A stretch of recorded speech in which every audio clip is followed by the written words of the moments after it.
com o Brasil, com a exposição da doutora Eugênia Augusta Gonzaga Fávero, que é Procuradora Regional da República da Terceira Região, integrante do Grupo de Trabalho sobre Justiça de Transição, criado no âmbito da 2ª Câmara de Coordenação e Revisão do MPF, que desde 2011 tem exercido um papel de fundamental importância na investigação e ajuizamento de ações penais por crimes da ditadura.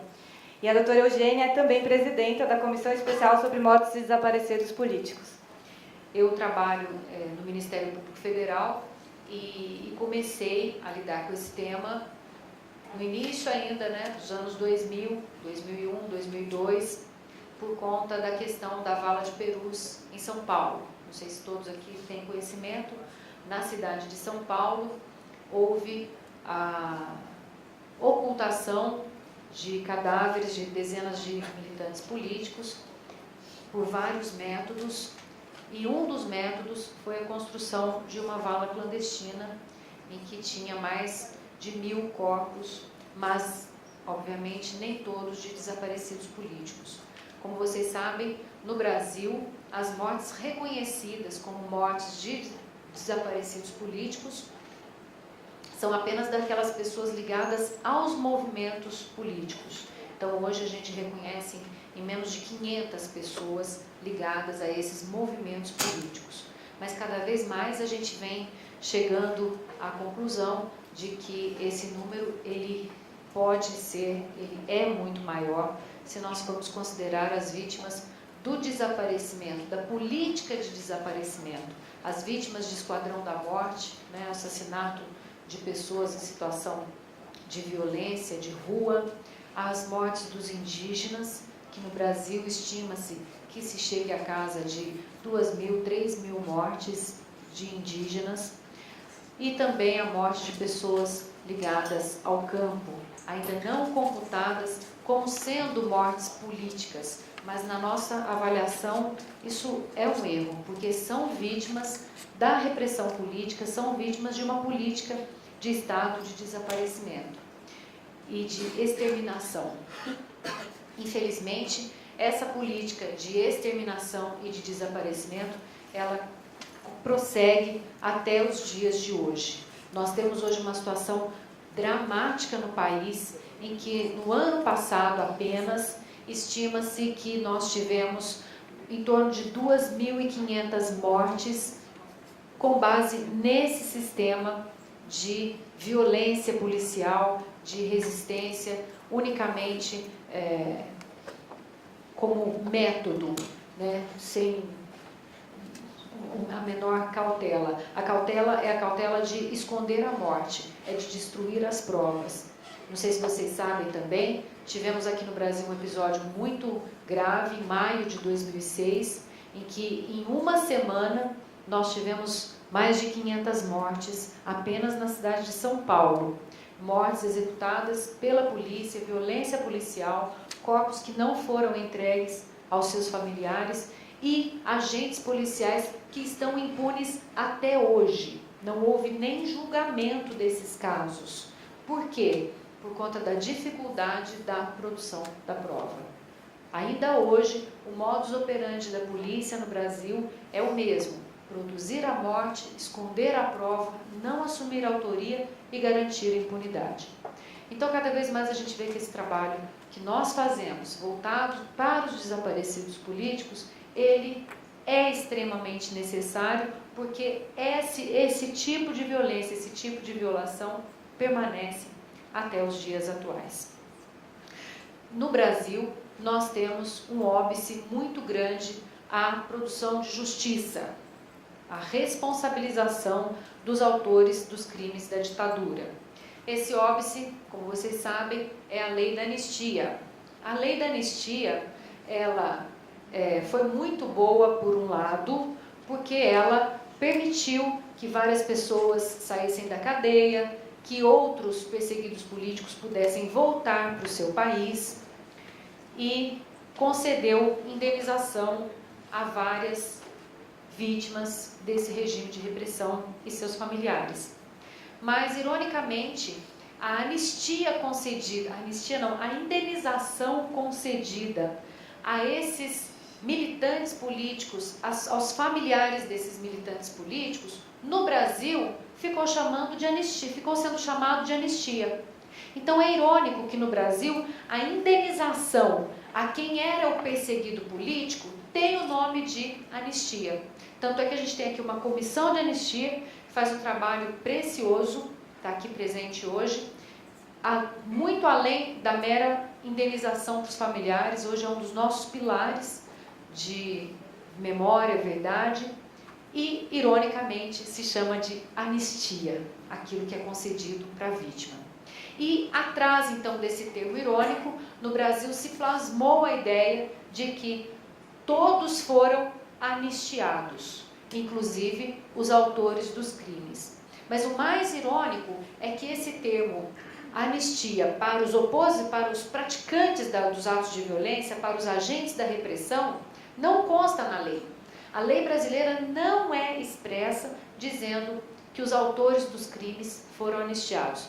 Nem poderia dizer isso, porque, na verdade, no Brasil, não houve o reconhecimento formal, por ocasião daquela legislação, de que havia, sim, a prática desse tipo de crime, desses desaparecimentos.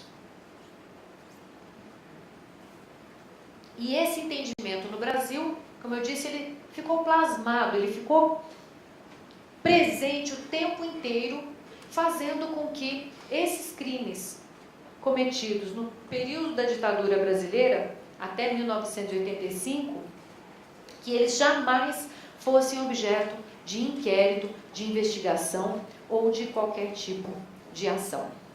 Bem, quando nós começamos a atuar nesse caso, pela procura de familiares, entre os quais está aqui Ivan Seixas, até quero sempre reconhecer a participação dele, homenageá-lo, em nome de quem homenageio todos os outros familiares.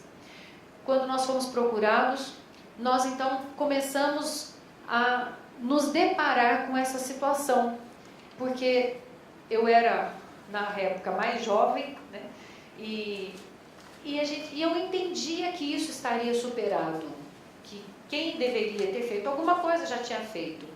E quando eles trazem essa demanda de ajudar na procura dos corpos, que é objeto aí para uma palestra, né, só relativa a isso, que no Brasil a gente também tem muita dificuldade no encontro desses corpos. Mas quando eles trazem essa demanda, e junto com a demanda da procura dos corpos, eles também trazem a demanda por justiça, foi para nós uma surpresa, mas não houve um pacto, não houve um acordo, né? E vamos ler a legislação, e a legislação não diz que houve esse pacto, que houve esse acordo. E, tecnicamente, não é possível se defender a aplicação da lei da anistia.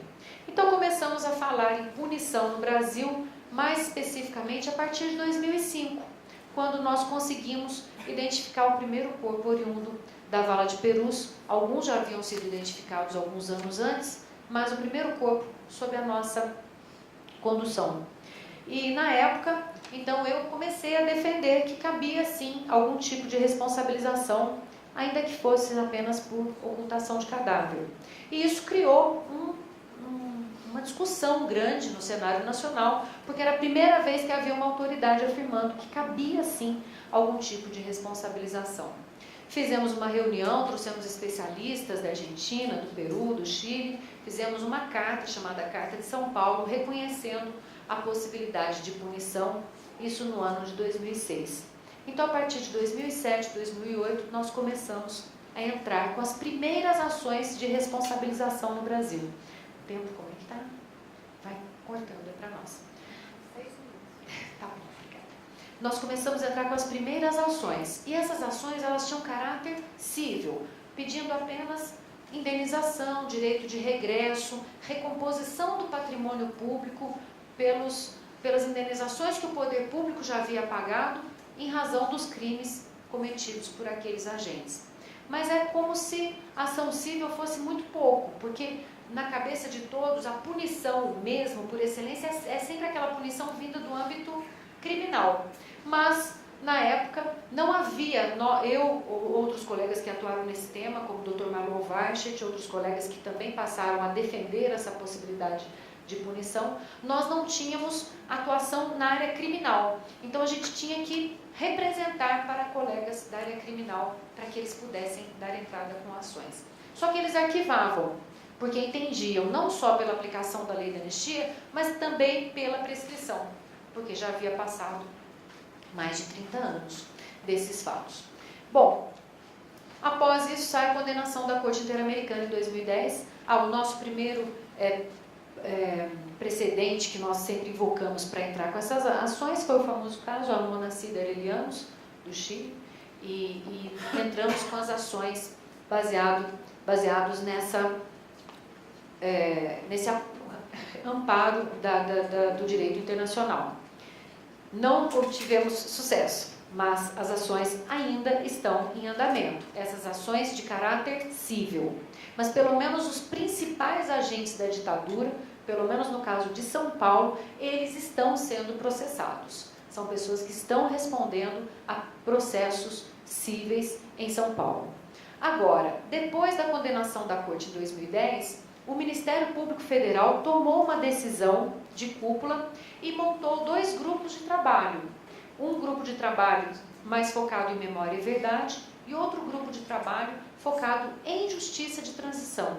Então, vários procuradores assumiram o dever de que, sim, o Ministério Público Federal iria passar a atuar criminalmente na investigação desses crimes e na propositura dessas ações. Então, hoje, é um cenário muito melhor do que quando nós começamos, há 10 anos atrás. Hoje nós temos pouco mais de uma dezena de denúncias ofertadas em juízo, dos casos mais emblemáticos, dos casos mais graves, já estão ajuizados. Há em torno de 270 investigações em andamento, uma para cada morte, mas a prova é muito difícil. A gente vai atrás, a testemunha já faleceu. Então são investigações que nós não sabemos se todas vão poder virar ações judiciais. E as que viraram ações judiciais, essas que eu relatei para vocês, essas denúncias oferecidas no âmbito criminal, infelizmente, a maioria não está mais tramitando, não está tendo andamento e produção de provas. O que acontece? Elas vêm sendo rejeitadas no Poder Judiciário. O Poder Judiciário brasileiro considera ainda que vale a sua decisão interna pelo Supremo Tribunal Federal de que a lei da anistia se aplica, sim, aos crimes cometidos pelos agentes da ditadura. E ele está para decidir as nossas provocações, os nossos recursos, em que nós dizemos, não vale a decisão interna para os casos de crime contra a humanidade, para as graves lesões. Para esses casos, vale a decisão da Corte Interamericana. Nosso argumento, ele se baseia no controle de convencionalidade.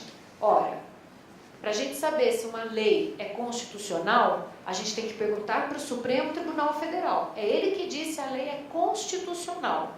Só que, em caso de direitos humanos, a lei pode passar por um outro crivo, que é chamado controle de convencionalidade. É perguntar se aquela lei está de acordo com as convenções que o país assinou. E no caso da lei da anistia, a Corte Interamericana já disse, não está de acordo com as convenções internacionais. Bem, essa questão está submetida ao Supremo Tribunal Federal e esperamos que em breve eles produzam algum outro tipo de decisão a respeito. Aqui no Brasil, a gente tem a possibilidade de pedir para que o Supremo Tribunal Federal faça audiências públicas sobre temas que sejam muito complexos. Então, nós já tivemos aqui 2 exemplos muito interessantes no Brasil. Um foi uma audiência pública para decidir sobre a possibilidade de aborto dos fetos anencéfalos. Graças à audiência pública foi reconhecido, sim, essa possibilidade. Depois, teve audiência pública no caso da reserva de vagas em faculdade para afrodescendentes. Graças à audiência pública também foi decidido pela possibilidade, pela constitucionalidade dessa medida. Então eu e o Dr. Paulo Abrão, que vai vir aqui na mesa de encerramento, eu como presidente agora da Comissão de Anistia, a partir do ano passado, Comissão de Mortos e Desaparecidos Políticos, desde o ano passado, nós fomos até o Supremo Tribunal Federal pedir ao ministro Lewandowski, seu presidente, que designe essa audiência pública. E ele comprometeu-se a passar esse pleito para o relator, que é o ministro Fux. E então, todos os locais que eu participo, eu sempre peço, olha, se for fazer uma carta final, alguma moção, por favor, vamos fazer uma moção pela designação de audiência pública no Supremo Tribunal para se tratar da lei da anistia. Minha presença está prevista aqui na mesa de encerramento por conta dessa presidência da Comissão Especial sobre Mortes e Desaparecidos Políticos, mas como houve um atraso, talvez eu não possa estar no encerramento, mas aí a gente retoma e dá alguma palavra como presidência. Então, nesse momento, estou aqui falando para vocês como membro do Ministério Público Federal e que compõe esses grupos de trabalho e que foi responsável por várias dessas ações. Muito obrigada.